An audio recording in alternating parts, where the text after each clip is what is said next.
Today, I want to talk to you a little bit more about interviewing, specifically what you shouldn't reveal if you're talking to a recruiter or a hiring manager. But before we get too far into it, if you're interested in more career-related content, just like this, directly from a corporate recruiter, make sure you hit that subscribe button. You might also want to hit that notification bell so you don't miss any future content. Obviously, with my background in recruiting, I've interviewed a lot of people and, well, I've had some pretty interesting interactions over the years.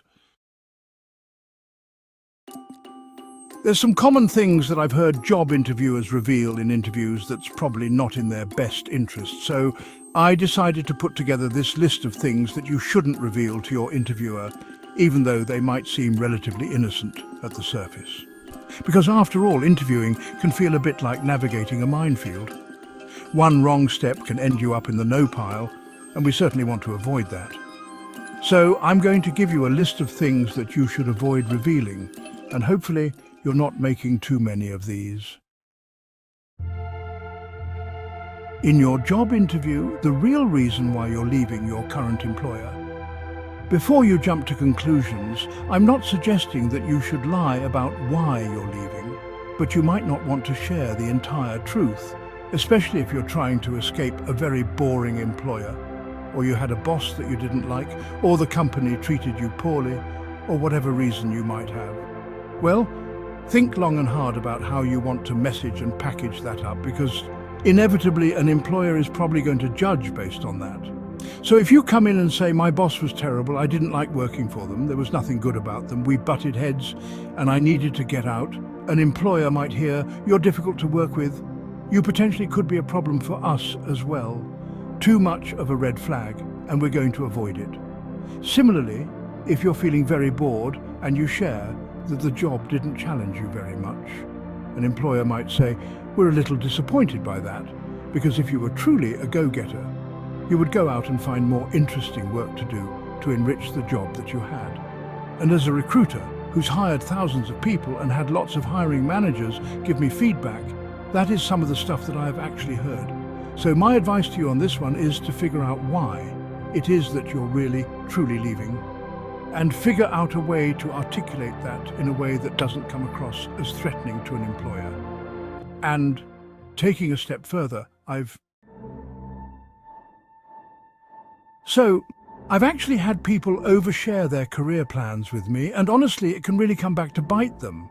Because inevitably, you're probably going to be asked something like, what are your career plans? Or where do you see yourself in 5 years? Some variation of that type of question. And what we're really looking for is whether you have commitment to this particular career path. Is it something that genuinely interests you long term? Do you have the potential to grow in this role, maybe even get promoted and all that? We kind of want to know what we're getting with a candidate. Now, if you come in and say, well, my 5-year plan is to start a business, or you mention you're switching careers and in 5 years you'll be somewhere completely different, it's generally not going to be viewed very positively. In fact, that could be a deal breaker for a lot of employers, because when you're interviewing for a certain job type and you say you want to start a business that's totally unrelated, basically what that's telling the employer is you're not passionate about the work you're interviewing for.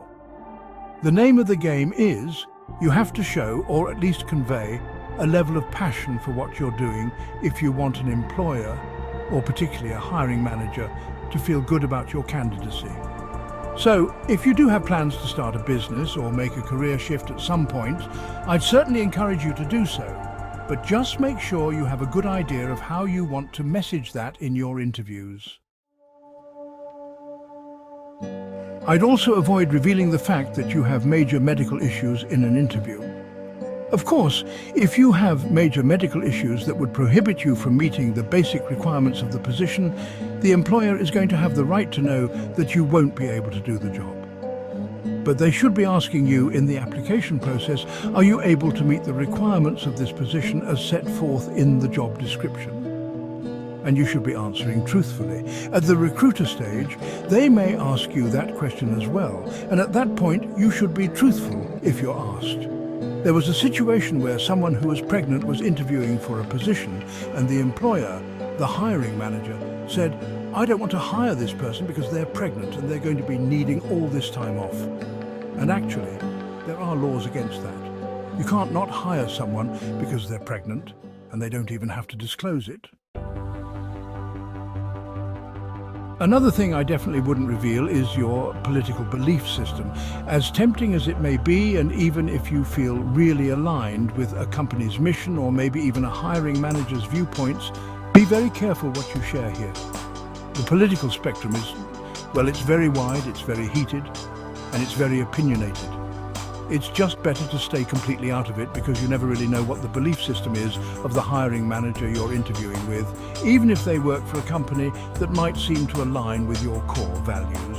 And the final thing I want to cover in today's video, and this is one that happens quite commonly, and I certainly wouldn't recommend you do it, is to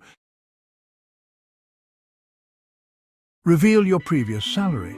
Because when the salary question does come up, and it usually will during the recruiter phone screen, if you disclose what your previous salary was, then you're basically locking yourself into that. Now, if it's a high salary and you've properly valued yourself in your career, it might be advantageous for you. But in most cases, you're probably going to walk yourself into a lower salary than you should, especially if you were, way underpaid compared to the rest of the market. It's really a bit annoying to even have to say this, but it happens often enough that I do feel I need to mention it. You don't want an employer to determine your value. You, as the employee, need to be determining your worth based on what you know the open market suggests for your particular set of skills, experiences, knowledge and abilities.